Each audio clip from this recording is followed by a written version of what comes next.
Herkese merhaba, Food Lover kanalına hoş geldiniz. Bugün Ramazan ayına özel Ramazan pidesi yaptık. Ramazan pidesinin yapılışı aslında sanıldığı kadar da zor değil. Üstelik evde çok da lezzetli. Hazırsanız hemen başlayalım.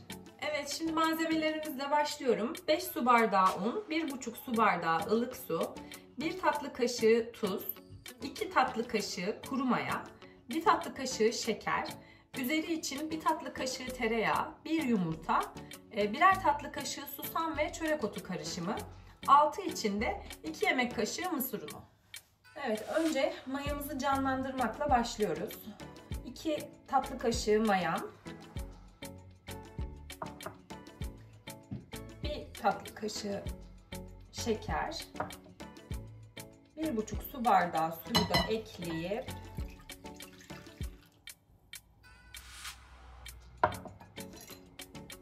bunu karıştırıyorum güzelce. Şimdi 5 su bardağı unumu alıyorum kaseme. Ama şöyle birazcık ayıracağım. Hamuru toparlamak için kullanacağım.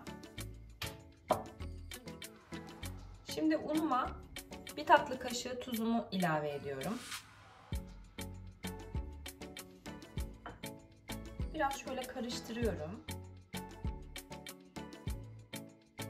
Açtığım mayamı da içine ilave ediyorum.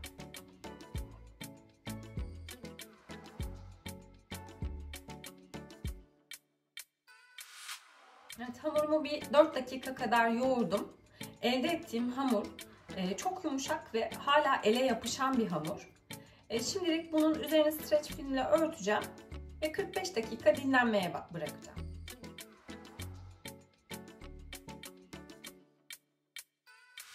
Dakika beklettiğimiz hamurumuzu açıyoruz şimdi. Gördüğünüz gibi hamur 2 katına çıktı.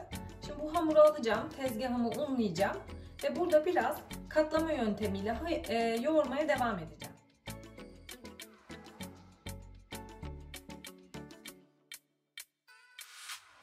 Şimdi hamurumu 2 eşit parçaya böleceğim.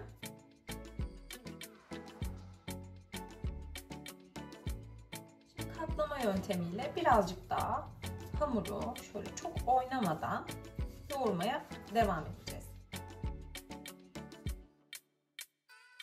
Önceden pişirme kağıdını serdiğim tepsimin üzerine şimdi biraz hamurunun yapışmaması için mısır unu serpeceğim.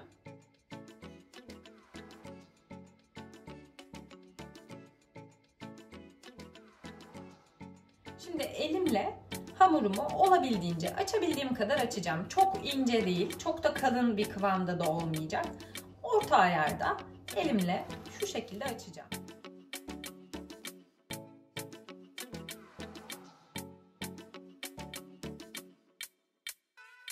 Şimdi açtığım hamurumun üzerini tekrar temiz bir örtüyle örtüp yine bir 15 dakika daha dinlenmeye bırakacağım. Şimdi üzeri için 1 çay kaşığı tereyağını eritiyorum. Şimdi pidemin üzeri için erittiğim tereyağını yumurtayla birlikte güzelce çırpacağım. 15 dakika dinlendirdiğim hamurumu açıyorum şimdi.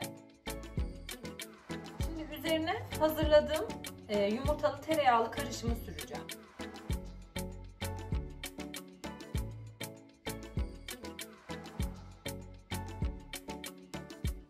Şimdi hamurumun şeklini vereceğim parmak uçlarımla.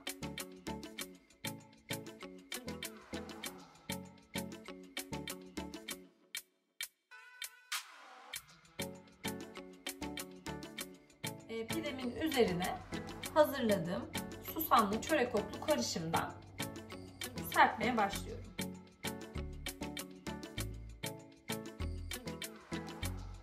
Önceden 220 derecede ısıttığım fırınıma pidemi atıyorum.